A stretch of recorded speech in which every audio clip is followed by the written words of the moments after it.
Hi everyone, welcome back to another Draw With Me video. My name is Nisa Day and today's topic.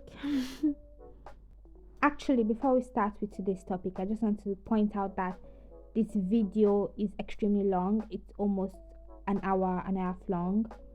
So I would suggest that you take advantage of the chapters and the playback speed. You can play back even by times two. I'm a very slow talker, so I'm pretty sure when it is at the times two playback speed it will probably sound I'll probably sound like a normal person.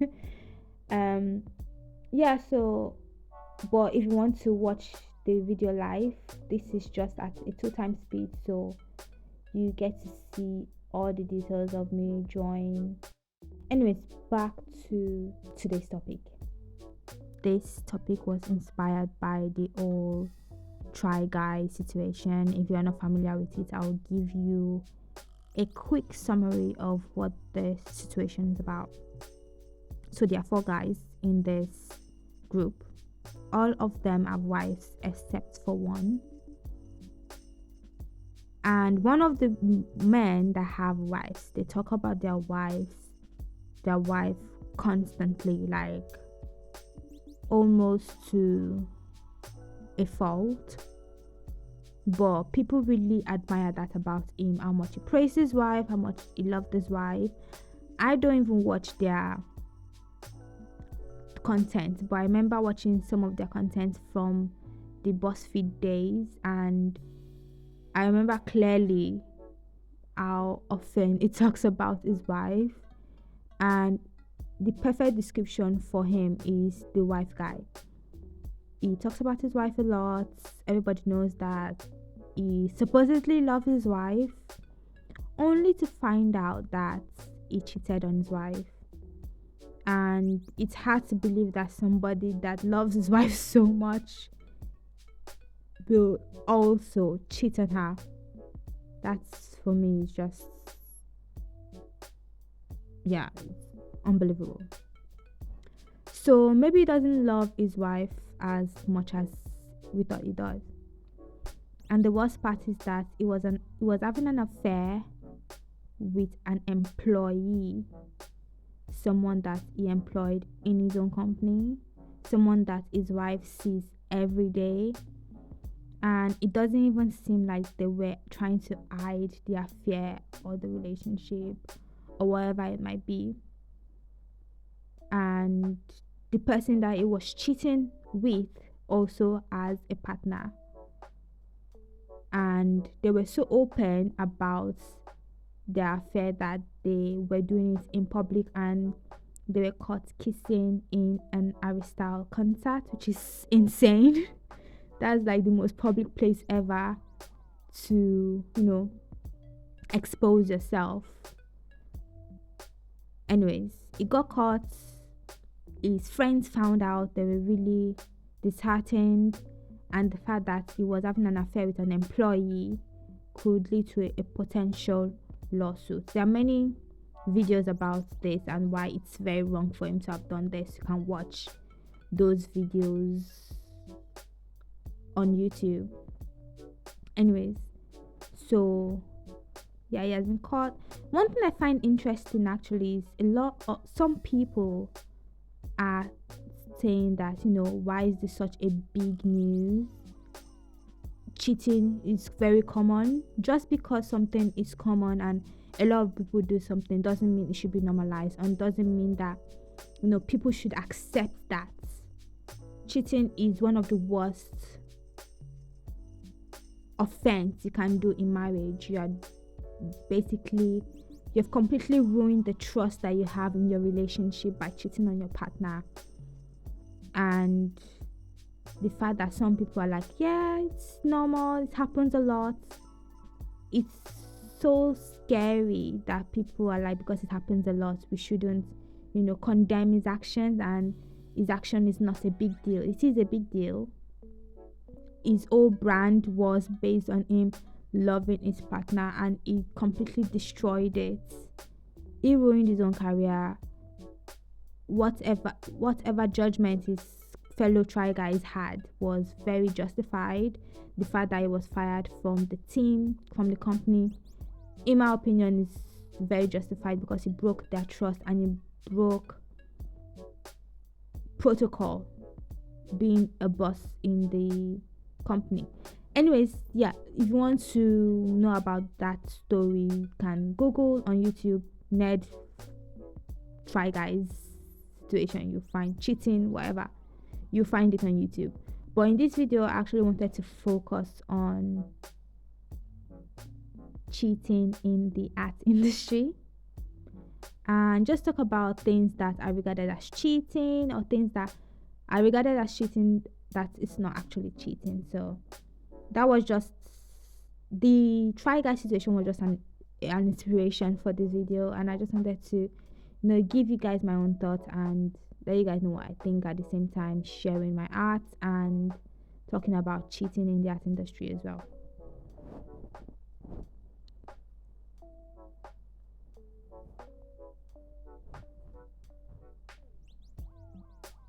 By the way, guys, I know that the first sketch is looking real ugly right now, but I promise it's gonna get better. It's gonna look a lot better soon enough, especially in the second sketch. But so far we've gotten the anatomy right, we've gotten the pose right, and I'm just doing the hair and up to work on the other stuff later on.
Now back to today's topic. What is cheating? According to the Oxford Dictionary, cheating is an act of dishonesty or unfairness in order to gain an advantage. And I think that's a very clear definition of cheating. And I just wanted to use this opportunity to look at some things that are possibly regarded as cheating in the art industry, and one of them is the idea of digital art being cheating. And I don't know why this misconception is so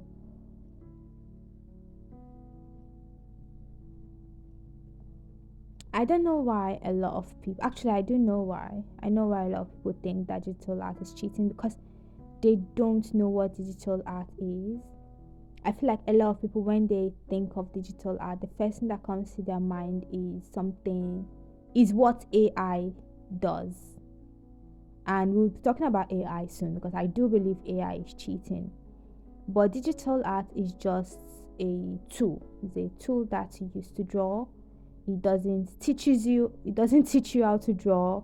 It doesn't, make you know how to draw automatically. You still have to put a lot of effort into your art, even though it's a lot easier than traditional art, because obviously with digital art you don't have to worry about mixing your colors together. You don't have to worry about cleaning your brushes, cleaning up the mess, which is a nightmare with traditional art. It saves you a lot of time when it comes to correcting your mistakes. So digital art is very, very effective and useful, but I feel like people don't understand. I feel like it's hard to understand how digital art works unless you are a digital artist yourself. But there's no denying that traditional art is its own, category, and that is why a lot of the times when you are in all these art competitions, traditional art and digital art it's in its own category. It's not in the same category most of the time. And yeah.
By the way, I apologize for the glare on my screen right now. It's really bothering me, so it's probably bothering you guys as well. But hopefully you can still see what I'm drawing. I'm just, using a smaller brush size to add the second sketch and just make a cleaner line with the second sketch. So again, I'm sorry for the glare. The sun was setting and I cannot control the sun. Anyways, we continue. Another thing we tend to talk about a lot in the art community is tracing. There is a big debate about whether tracing is cheating or not, and I believe it depends on how you use it. And this is what I mean. So if you're using tracing, you know what? Maybe tracing is not cheating. This is how I view tracing. I don't believe that you can really improve your skill by tracing. If you're trying to improve your skill set, tracing, in my opinion, is not the best way to improve. There might be some parts where you have to trace, maybe to practice, but to really get into the nitty-gritty of face anatomy, proportions, and body anatomy, proportions, and stuff like that, you really need to how to draw freehand, and tracing is not the best way to grow and to develop your art skill. Now, one of the reasons why I don't see anything wrong with tracing in some aspects is because sometimes you cannot avoid tracing. And this is what I mean. Especially if you're working in the art industry, there's a lot of pressure to produce content as quickly as possible. And sometimes you just have to find ways, shortcuts to, get your work done as quickly as you can. And if you are in the animation industry, for example, tracing is almost like a natural thing. It's part of your process. But if you are in the illustration industry, sometimes that is very acceptable to trace. And I'll give you an example. The last project I worked on, it was for a game. The deadline was extremely tight, and I had to fulfill it by the deadline, regardless of how long, regardless of what shortcut I took to achieve the final result.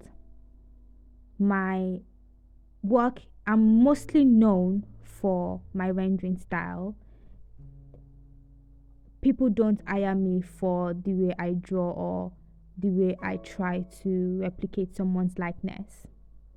I'm a semi-realistic artist. I like to draw characters a lot, but the last project I did, I had to draw realistic portraits in a way, using my semi-realistic, rendering style in combination with their realistic proportions. And I can draw realistic proportions, but it takes me a while to get it perfect, and trying to get the likeness can be very tricky and very difficult. So because the deadline was so tight, I knew that I had to take some shortcuts. So what I would do is, there are some instances that actually, to be honest, it was a lot of the drawing process was me trying to trace some of the proportions and trying to trace some of the features, and then work with that in my sketch to get things done as quickly as possible.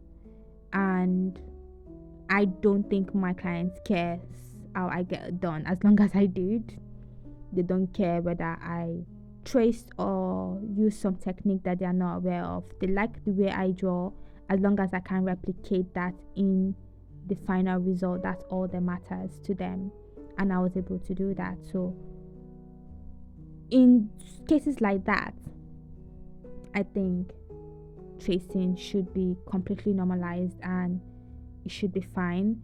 But of course, if you are trying to develop your own skills, you are trying to improve and get better, tracing is not the best option.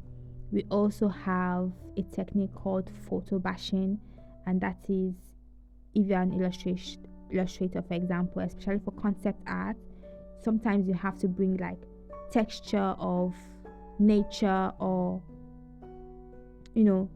things around you and then combine them together to create what you have in your head and to visualize your concept.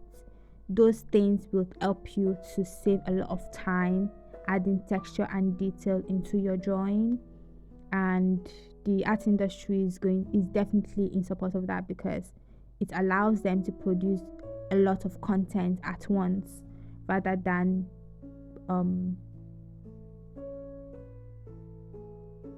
taking a lot of time to produce art. And that is why I believe that digital art is not even it's already the future of art.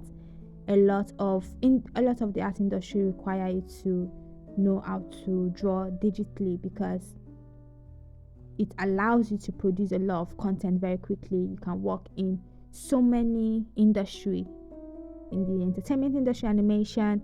There are so many jobs you can get, book covers. There's so many jobs you can get as a digital artist over being a traditional artist. So yeah, sometimes tracing is okay, sometimes photo bashing is okay, as long as you are not pretending to not trace, as long as you are not, you can actually draw without tracing, as long as you're not trying to convince people that you're a great artist when you're not, it should be all right.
So now I'm just adding all the flat colors into my canvas. I like to do this at the beginning because it helps me to visualize the full drawing at the end, and I can easily change colors. I don't know, some artists like to work in grayscale. I like to work in flat colors. I don't know how they do it in grayscale, but flat colors is just a lot better because I can see already, almost right at the beginning, now my drawing is going to look at the end. So yeah. Anyways, I just realized I say anyways a lot. Interesting.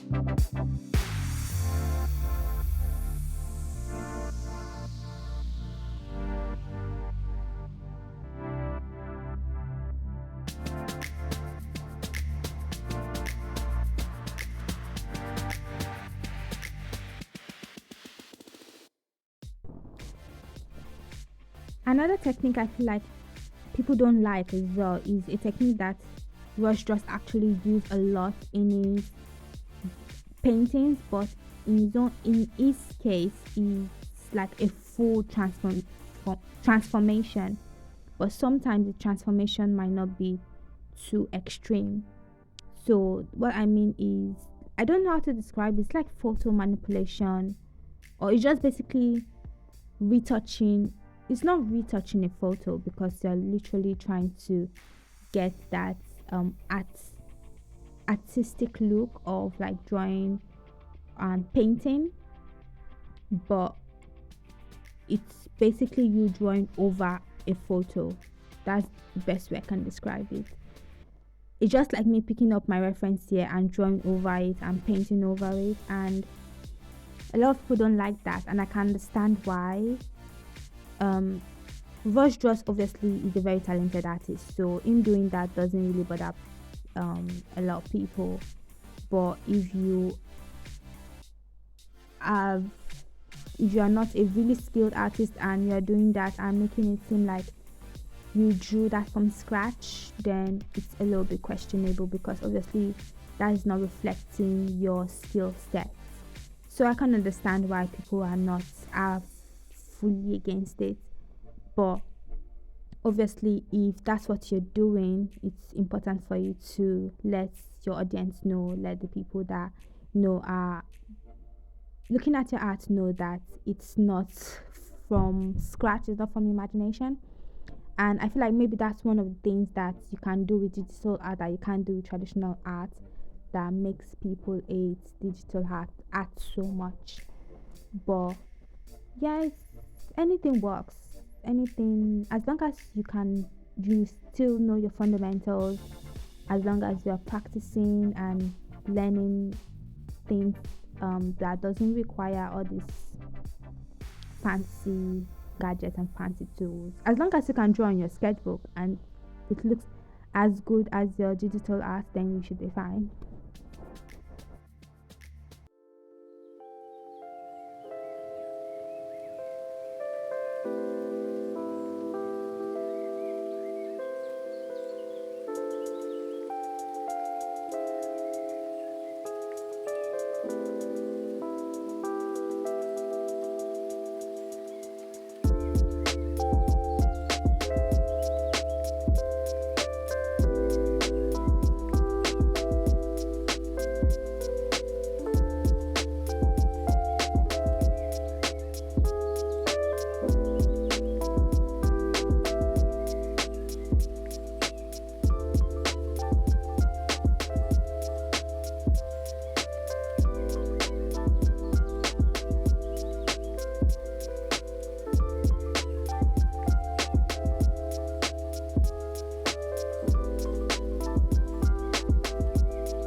Can we just roast me, guys, for my bad camera angle? Like, what kind of angle is this?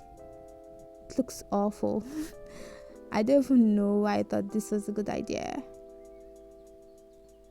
Well,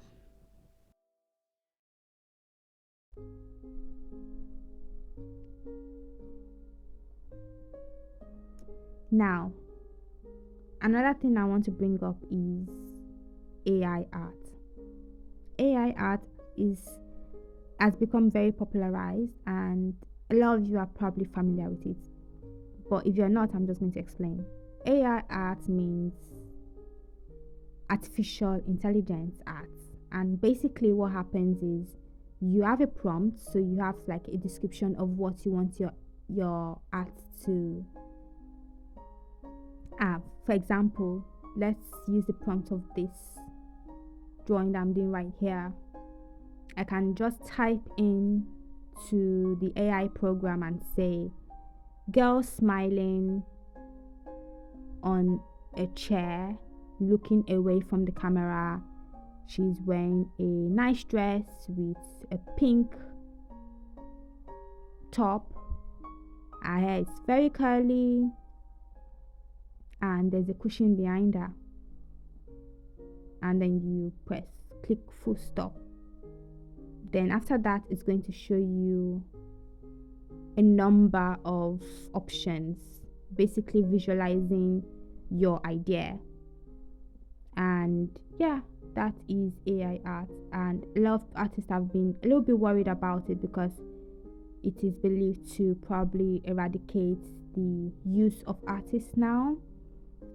Lucky for us artists, the AI programs have not perfected the programs or the tools, and I hope they don't, because basically what AI does is gather a lot of drawings that already exist, a lot of photographs that already exist, and then Frankensteining it to fit your perfect description and giving you options for that.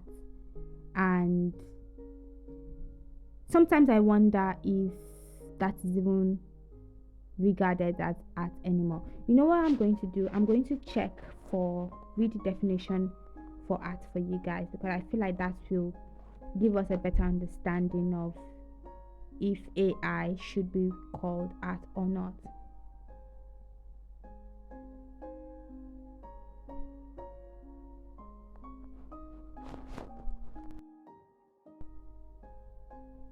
Before I look up the definition of art, I just want to once again apologize for the quality of this video because my camera was slowly sliding off its position and I was not aware, and that is why you have the angle that you're seeing basically. And also I'm very sorry for the yellow hue. The sun is setting, and once again I cannot control the sun, unfortunately. So according to the Oxford Dictionary, art is the expression or application of human creative skill and imagination, typically in a visual form such as painting or sculpture, producing works to be appreciated primarily for their beauty or emotional power. And I think the key word here is human creative skill. And if AI is artificial intelligence, you're basically removing the human aspect of art. And will that still be regarded as art? You know what? We all know that AI just Frankensteins a bunch of art that already exists in the world and then create a new one. So it is human creative skill, I guess. But then wouldn't that mean that you're kind of stealing someone a bunch of artist work. I mean, we do that anyways, but it's the artificial intelligence that's doing that's no longer human intelligence. And I feel like that's the difference between AI art and actual art, because AI art is artificial intelligence, while it's basically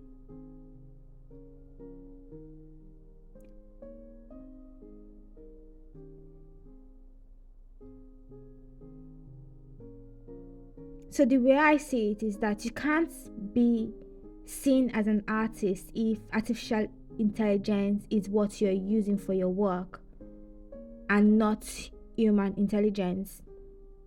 So you have to think that, are you using your creative skill? Are you using your own imagination to create something? If the AI is doing that for you, then can you call the AI art yours?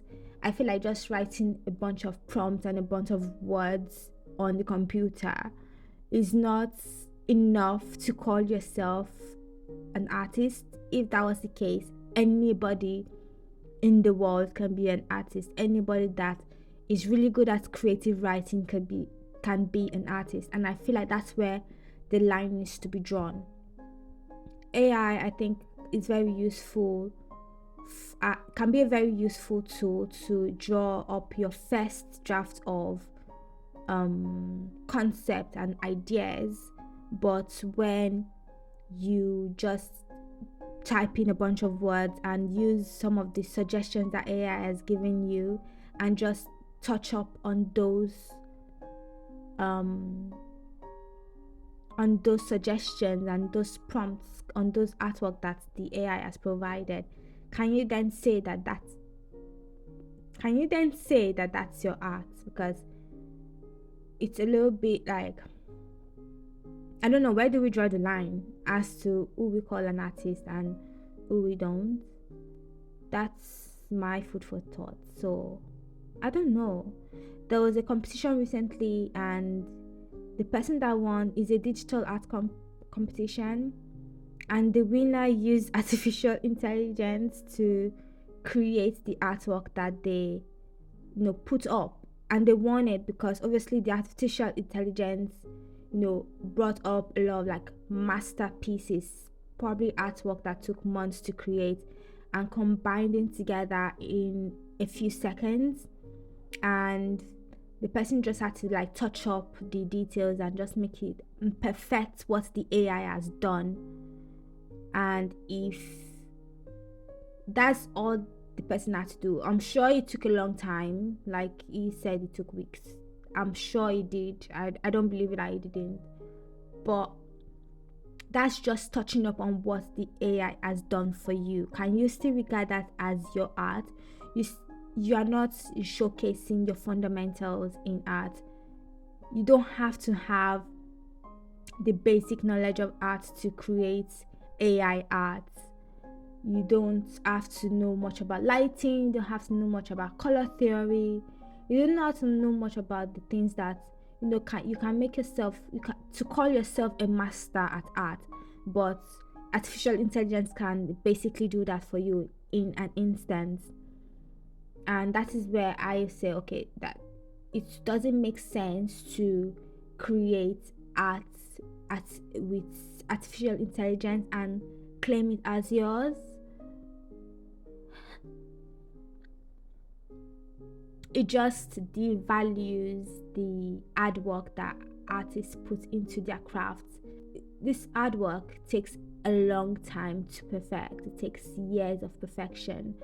And to see someone that's not even that great at art and master it in a couple of weeks just because they use AI is just it feels like cheating. At the beginning of this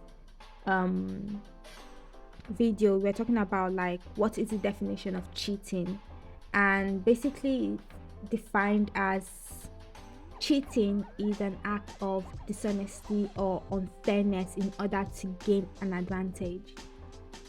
I feel like that perfectly describes what AI does for you. It's basically an unfair It's basically an unfairness to gain advantage over other artists. And you could say the same for this guy that's won the competition. He won because he used AI.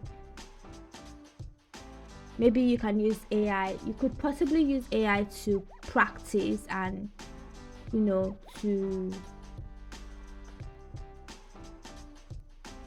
own your craft. But when you start to use it in competitions, you start to claim that it's your own. It's not, it's kind of, that's where the dishonesty comes in, that's where the unfairness comes in, that's where the cheating comes in. And that is why I feel like AI is can definitely be a tool for cheating, but not necessarily. It just depends on how you use it, and that can be said for anything really.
So like I feel like at this stage I'm starting to like bring everything together. I've added a lot of like value depth into my drawing. I'm refining everything.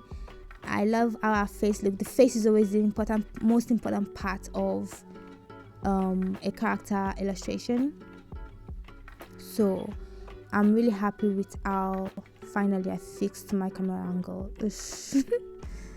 Even though it's not perfectly centered, but oh well, we'll manage with that. It's still better than what I had before. And yeah, I think now it's just a lot of finalizing, adding touches, details, the painstakingly. Actually, I love this part of just rendering, adding more depth, adding more value into your drawing to make it look perfect. It's never looked perfect, but it's perfect for me. Can we just appreciate that smile as well? I don't think I've reached the stage where I've rendered the teeth, but like I'm happy with how the teeth look, because teeth can be really, really tricky, but I made it work.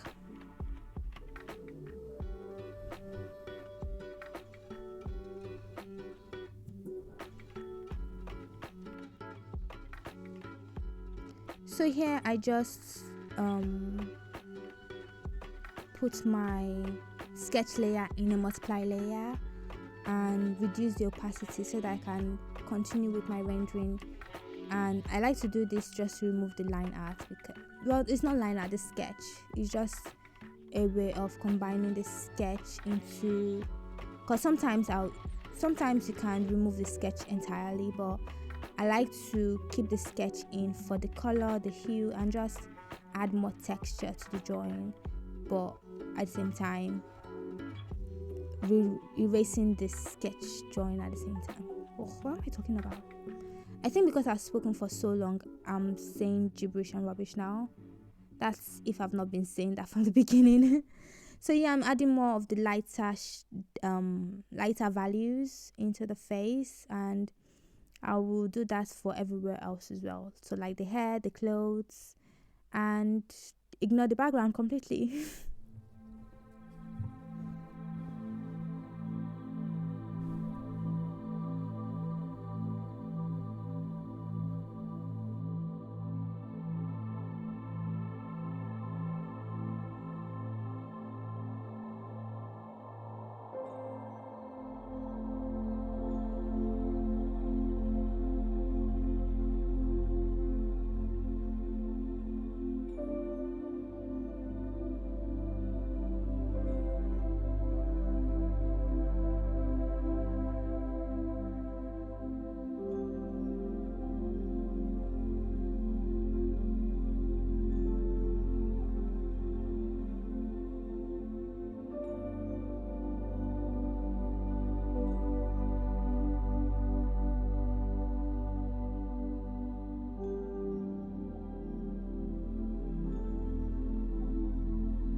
1.2 hours. I think we're there, guys. I think we're close to adding the highlights. I can feel it coming. Yes, the best part. Oh, I'm pretty sure I was waiting for hours just to get to this part. Adding those juicy highlights just makes me happy because it just brings the eye to life and the eye just starts to sparkle. Obviously I have to give her like a juicy lip. You're getting the juicy lip from Colleen. You have to bring the juicy lips to my character as well. You can never go wrong with a juicy lip. The juice is not juicy enough, so I might go in again with some juice. And oh, this is the best part of drawing, honestly, just adding the highlight to the eyes and making it sparkle.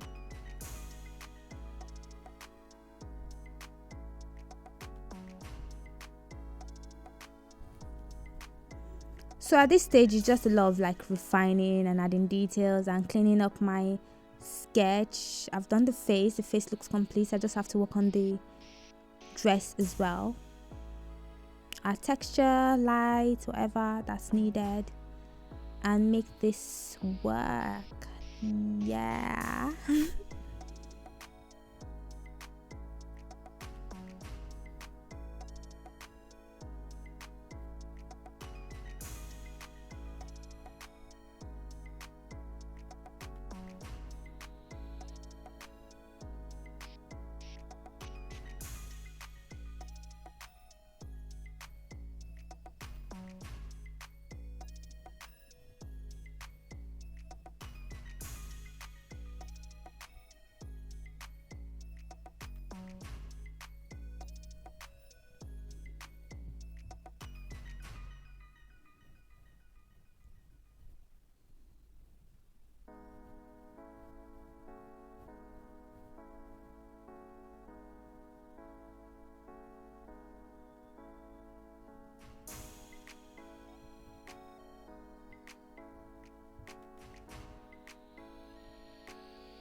One 9 minutes.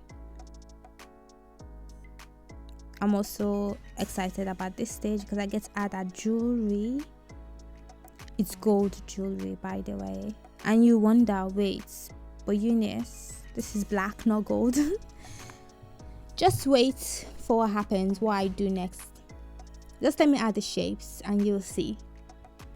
Just give me like a couple of minutes and you see what happens. I'm also adding earrings, and you're like, oh, but this is white, this is not gold. Keep watching, guys, just keep watching.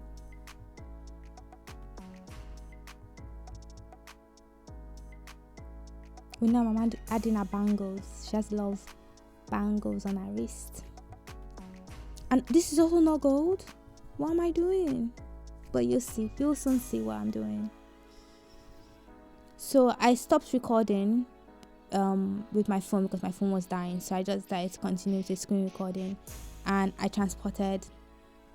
imported a gold texture into my canvas, and you will see soon what I do. I'm going to use the liquify tool to modify the gold texture, and I'll create magic in 3, 2, 1.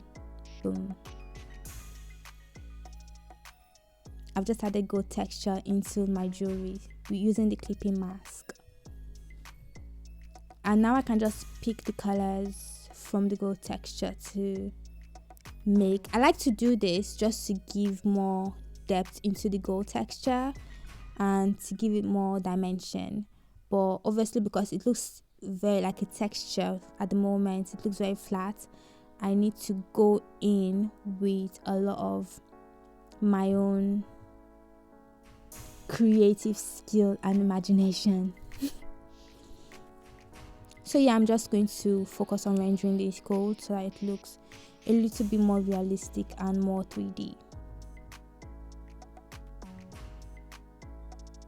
And yeah, that's about it. Nothing much after that. I added a little bit of texture to our fabric, but everything else is as it is. I will change our hairstyle just because I think I want to maintain the hairstyle of my character.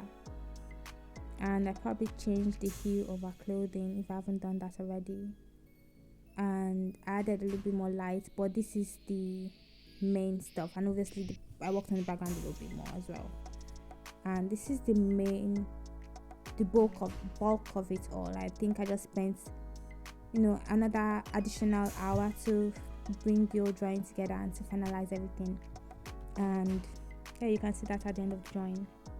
Make sure you guys like and subscribe. I'll be doing videos like this, maybe not an hour long like this, probably about 20 minutes long.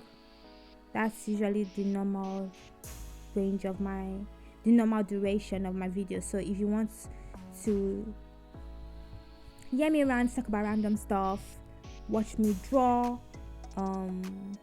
watch me open my iPad, unbox my iPad, make sure you follow and make sure you subscribe. This is YouTube, not Instagram. Make sure you like and subscribe to my channel, and I'll see you all next time. Bye bye.